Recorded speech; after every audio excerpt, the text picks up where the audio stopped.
This is not how technical authority reveals itself. It does not arrive with press releases or diplomatic ceremonies. It arrives as a certification process, a regulatory framework built over decades by engineers who understood that aircraft safety cannot be subordinated to political convenience. The framework existed quietly. What changed was not the system. What changed was someone deciding to use the system as a weapon. Most people think aircraft certification is bureaucratic procedure. History suggests it was always about who controls access to markets. On January 29, 2026, President Trump posted to Truth Social that he was decertifying all aircraft made in Canada and threatening 50% tariffs on Canadian aircraft sold to the United States. The stated reason was that Transport Canada had refused to certify several Gulfstream business jets. The implied threat was clear: certify American aircraft immediately or lose access to the American market.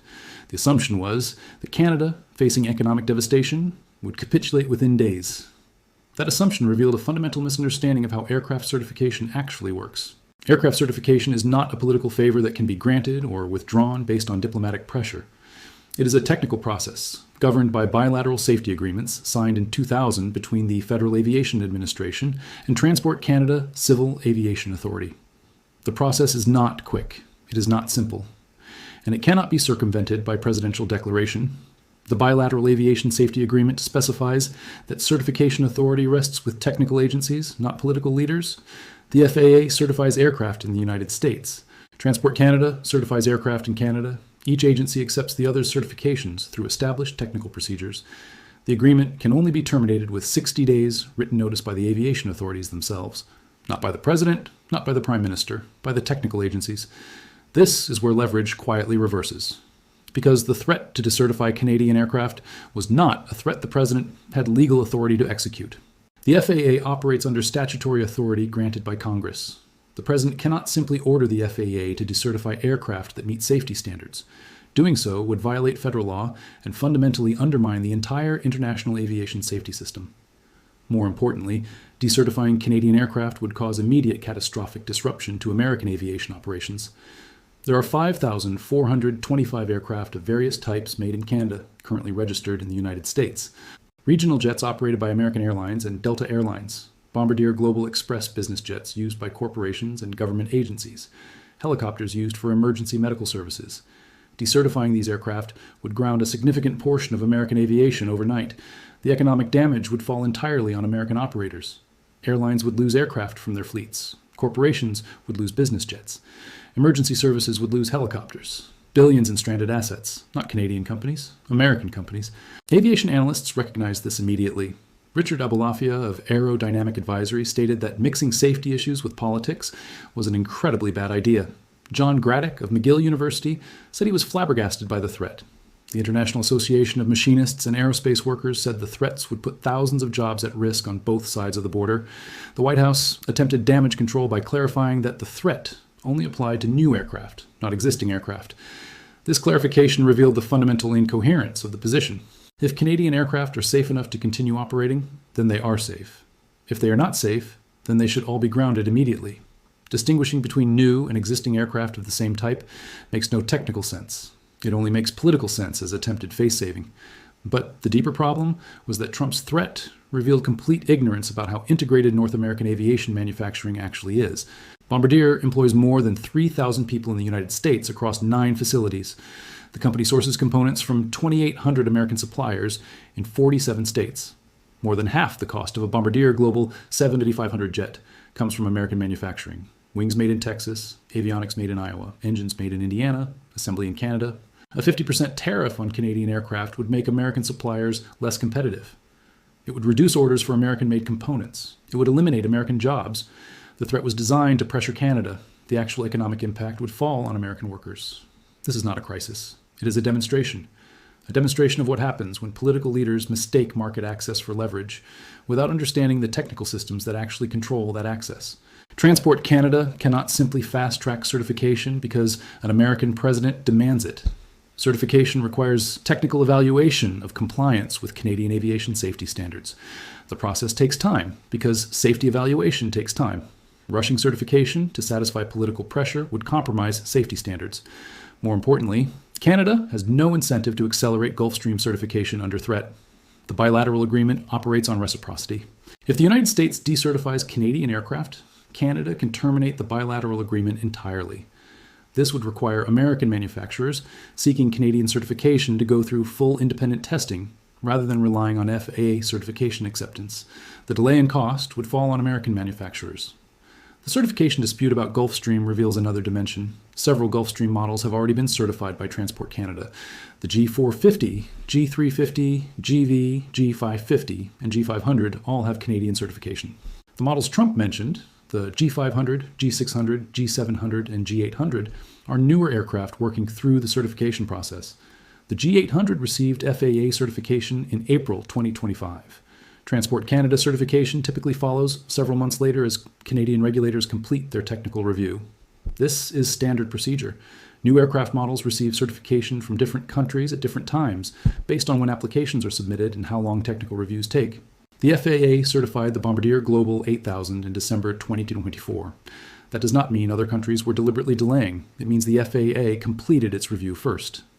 Accusing Canada of deliberately blocking Gulfstream certification is like accusing Canada of deliberately blocking the sun from rising. The certification process operates on technical timelines that are not subject to political acceleration. What makes Trump's threat particularly counterproductive is that it strengthens Canada's position in any actual negotiation. By publicly threatening Canada with economic retaliation, Trump made it politically impossible for Canadian officials to be seen capitulating. Any acceleration of Gulfstream certification now would be characterized as giving in to American bullying.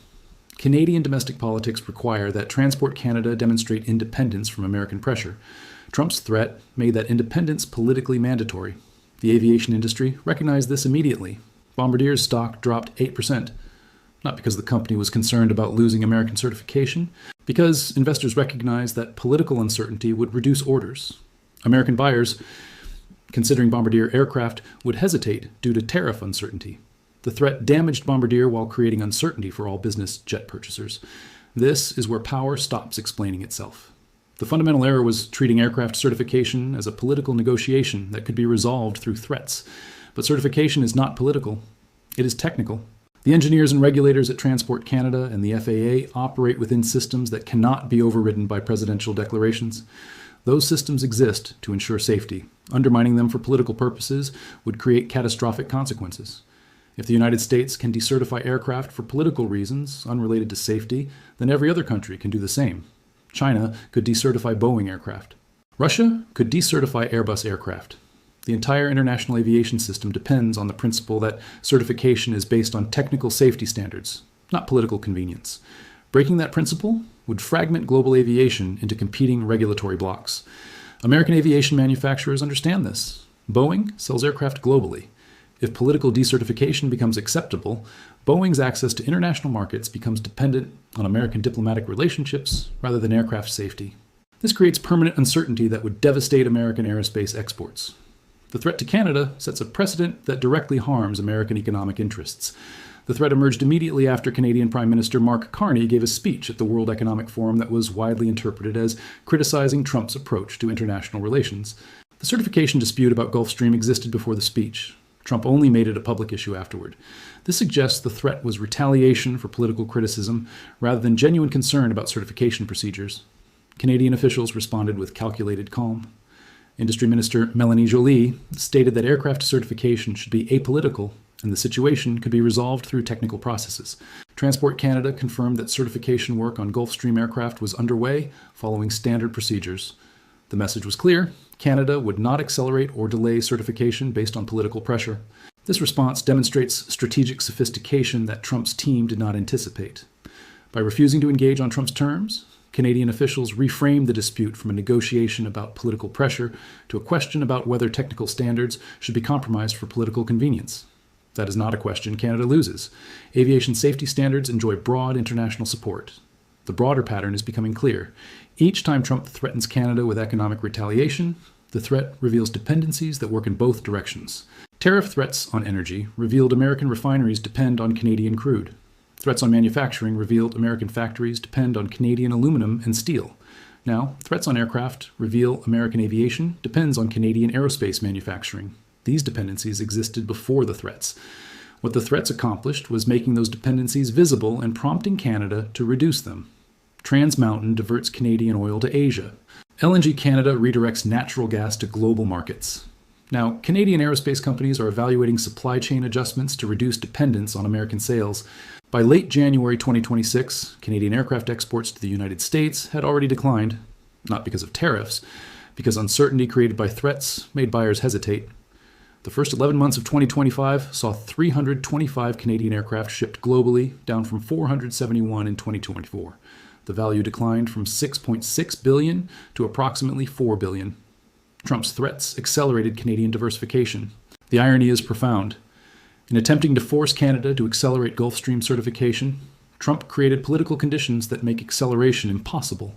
In threatening to decertify Canadian aircraft, Trump revealed that such decertification would devastate American aviation operators. In proposing 50% tariffs, Trump encouraged Canadian aerospace companies to reduce exposure to American markets. This is not the end of North American aviation integration, but it is the end of the assumption that political pressure can override technical authority. Transport Canada will certify Gulfstream aircraft when technical reviews are complete, not before, not because of threats, according to established safety procedures that cannot be compromised for political convenience. History does not reverse because it is misunderstood.